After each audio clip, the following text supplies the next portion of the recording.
Bismillahirrahmanirrahim. Assalamualaikum warahmatullahi wabarakatuh. Nama saya Siti Zuhada binti Daud. Nama matrik saya 0202103114. Baik, pada hari ini saya akan melakukan satu pembentangan yang bertajuk melabur tujuan solat berjemaah dalam mengaktifkan tujuan syariah untuk negara. Baik, pengenalan.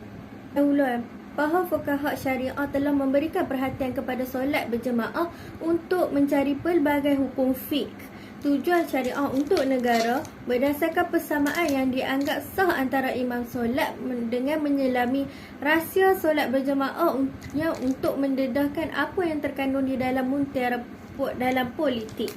Okey, selain itu ianya dapat menghubungkan kewarganegaraan orang yang beriman dengan presiden negara dan percubaan untuk membina perpaduan dalam disengajakan melalui beberapa unsur.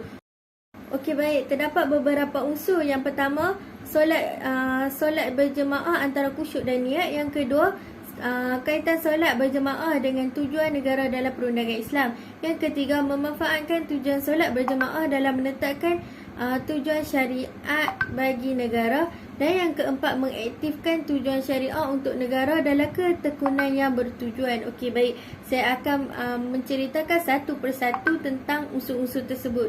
Okey, baik. Unsur yang pertama, solat jemaah antara khusyuk dan niat. Solat ni merupakan rukun Islam yang kedua dan ia adalah sebab untuk segala kebaikan dan kebahagiaan dunia dan akhirat. Maka tidak ada Islam bagi orang yang melalaikannya. Dan ketahuilah, sebaik-baik amalan kamu adalah solat, dan kepentingan bertambah dengan mengerjakannya secara berjemaah bersama orang-orang Islam.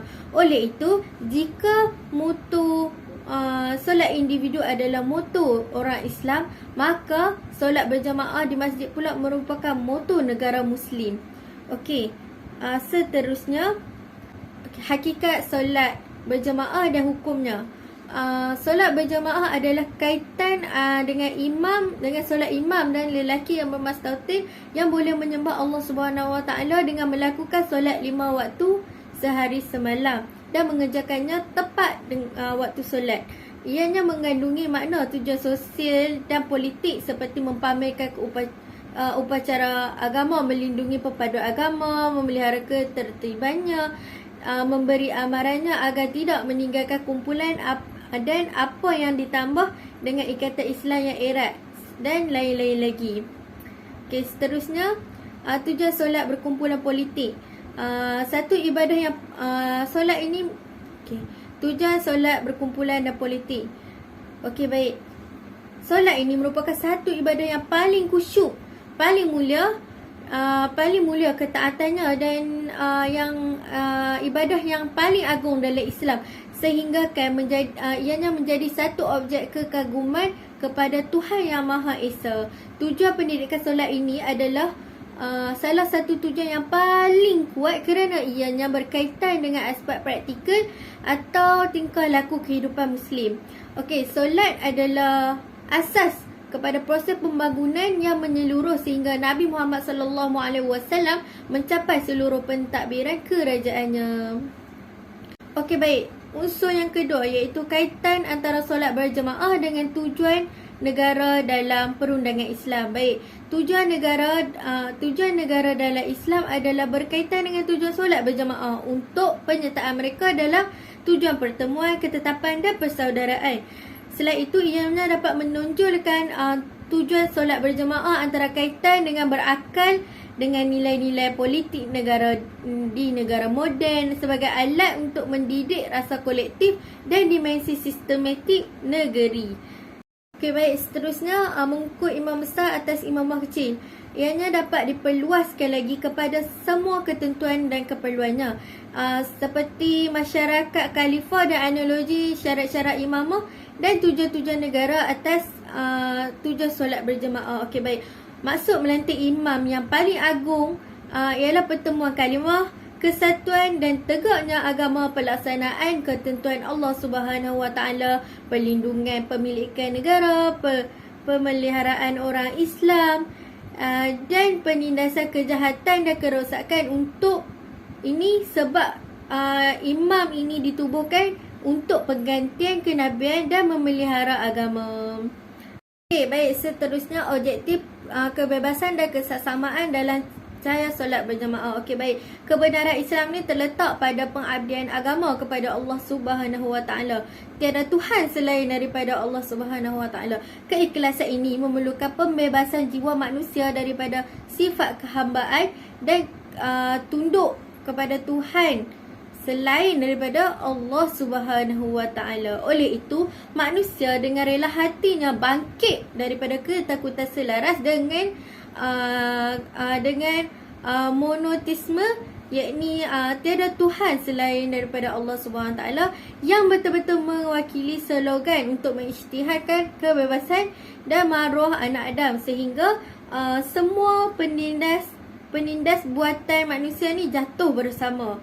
Seterusnya kita akan masuk tujuan kebebasan solat dalam cahaya solat berjemaah. Okey, baik. Manusia ni diciptakan oleh naluri untuk hidup bebas dan bebas daripada tunduk kepada rakan sebaya dan lawannya dan sebagainya. Kebebasan dalam penggembaraan Islam adalah buah daripada kepercayaan tauhid dan menanamkan dalam jiwa orang-orang tauhid kepastian yang teguh bahawa tiada Tuhan yang kita perlu sembah selain daripada Allah Subhanahu Wa Taala. Okey, baik. Seterusnya, selain itu tujuannya adalah untuk membebaskan manusia bermula daripada membebaskan hati nurani mereka dengan menanamkan diri mereka rasa maruah, sehingga jika itu menetapkan jiwa mereka, respon terhadap perundangan adalah kepatuhan dan kerelaan. Okey, baik. Seterusnya, kita akan masuk objektif kesaksamaan berdasarkan objektif kumpulan. Okey, baik. Islam ni datang dengan matlamat utamanya untuk mengangkat martabat manusia sebagai manusia. Ia mengubah undang-undang antara peruntukan yang menjaminkan penghapusan perhambaan manusia kepada sesama manusia, mengisytiharkan prinsip persamaan manusia dalam penugasan undang-undang. Selain itu, ianya melaksanakan solat beramai-ramai adalah penegasan yang saksama sepenuhnya dan kebebasan mutlak dalam melaksanakan hak-hak yang sah. Selain itu, setiap orang tunduk kepada penyerahan diri dalam kehambaan kepada Allah Subhanahu Wa Taala dan berdiri dalam pendirian bebas berhubung dengan sesuatu selain daripada Allah Subhanahu Wa Taala. Ianya tidak dibenarkan bagi sesiapa yang mengganggu kelurusan barisan atau awal atau penaguhan. Jika tidak, dia adalah pelanggar sistem masyarakat. Okey, baik. Seterusnya, kita masuk unsur yang ketiga, iaitu memanfaatkan tujuan solat berjemaah dalam menetapkan tujuan undang-undang syariah bagi mereka. Okey, baik. Penumbuhan kerajaan yang mewakili jalan dalam membawa pembayaran cukai mengikut kaedahnya adalah kewajipan yang mencukupi dan ini disahkan oleh ahli perundangan politik. Okey, kekuasaan politik ni merupakan salah satu keperluan agama dan itu yakni imam adalah asal yang pasti, tidak kurang kesahihannya dan kaitan dengan tingkah laku yang pasti dan tidak kekurangan kesahihannya antara kaitan tingkah laku jalanan kepada saksi. Ini bermakna bahawa penubuhan negara dalam Islam dianggap salah satu tujuan syariah. Okey, baik. Objektif syariah negeri. Okey, baik. Tujuan syariah seperti yang dikatakan oleh Imam Asy-Syatibi, roh perbuatan. Adapun maksud kewibawaan negara, para fuqaha telah menyimpulkan bahawa ianya berpunca daripada ketaatan dan pemerintah yang diberikan tanggungjawab oleh negara. Para fuqaha politik undang-undang telah meringkaskan tujuan pemerintahan ini di masa lalu dalam dua perkara. Mereka berkata, satu, imamah didirikan untuk penggantian Nabi dalam perlindungan agama di dunia dan di akhirat, di dalam politik dunia. Adapun menjaga agama, ianya sentiasa melindungi daripada kehancuran, perubahan dan penyelewengan, iaitu memelihara untuk kewujudan dan ketiadaan seperti disebutkan oleh Imam Asy-Syatibi daripada kerajaan yang layak. Okey, seterusnya tujuan memelihara ketenteraman masyarakat. Okey, tujuan yang ditunjukkan oleh solat berjemaah yang menjadikan ulama tujuannya menganggap sebagai salah satu tujuan politik di negeri itu. Untuk mencapai keperluan ini disyariatkan solat berjamaah, solat Jumaat dan haji serta mengutamakan pertemuan. Okey, tujuan daripada perundangan menjadi jelas kepada kita agar kelengkapan buktinya dan dan dari perinciannya yang stabil bahawa tujuan umum perundangan di dalam merasakan makna ini mengenai kebenaran individu. Mereka tidak menyentuh penyataan dan bukti tentang kesahihan jumlah umum. Kepentingan tujuan memelihara ketenteraman negara adalah bahawa Allah SWT ni adalah dalam semua agama. Dari permulaan materi surat pertama, ia adalah memelihara ketertiban dunia dan kebenaran. Okey, seterusnya unsur yang keempat iaitu mengaktifkan tujuan syariah untuk negara dalam ketekunan yang bertujuan. Okey, Islam ini telah menubuhkan satu kuasa tertinggi yang mengatur manusia dengan kebenaran dan keadilan dan menetapkan jaminan untuk tidak melakukan kekerasan terhadap pemerintah, mencegah penyalahgunaan kuasa untuk tidak melakukan tujuan yang menyalahi undang-undang dengan memantau pemerintah dan meminta mereka bertanggungjawab terhadap hal ehwal rakyat untuk mencegah kezaliman. Okey, seterusnya memecah belahkan masyarakat Islam dan melemahkannya. Maha Suci Allah telah memaklumkan kepada kita bahawa motif mereka untuk membina masjid adalah empat perkara. Yang pertama, kemudaratan kepada orang lain dan itu adalah kemudaratan. Yang kedua ialah kufur kepada Tuhan dan tidak menyombongkan diri terhadap orang Islam kerana mereka ingin membina dan menguatkan orang-orang munafik. Kemudaratan dan kemudaratan. Maksud firman Allah Subhanahu Wa Taala, dan mereka yang membina masjid untuk mendatangkan mudarat. Maka perkataan kerosakan untuk membina masjid melainkan untuk mendatangkan mudarat kepada masyarakat Islam yang beriman dan mudarat masjid di sebelah mereka yang diasaskan di atas ketakwaan sejak hari pertama penubuhannya, dan ia adalah Masjid Quba sebagaimana yang dikatakan Ibnu Al-Jauzi. Seterusnya kita masuk isu kebolehan meroboh masjid yang dibina untuk kemudaratan atau kerosakan.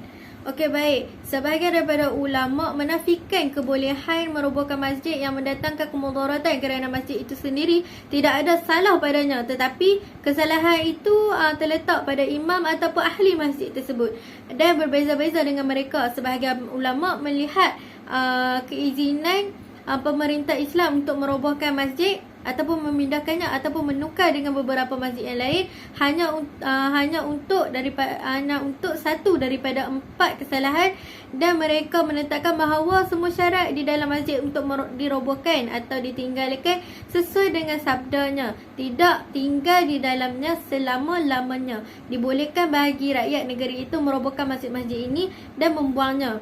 Imam Al-Qurtubi berkata, ulama kami berkata, tidak boleh masjid dibina bersebelahan dengan masjid dan mesti dirobohkan. Dan hendaklah dihalang daripada membinanya supaya orang-orang masjid yang pertama tidak tinggalkan dan tetap kosong. Melainkan jika kawasan itu luas, maka tidak cukup satu masjid untuk penduduknya, maka dibina pada masa itu. Dan begitu juga mereka yang berkata tidak boleh dibangunkan 2 atau 3 masjid dalam satu Mesir, dan kedua mesti dicegah. Dan sesiapa yang solat Jumaat padanya tidak boleh. Nabi SAW membakar dan merobohkan Masjid Al-Dirar.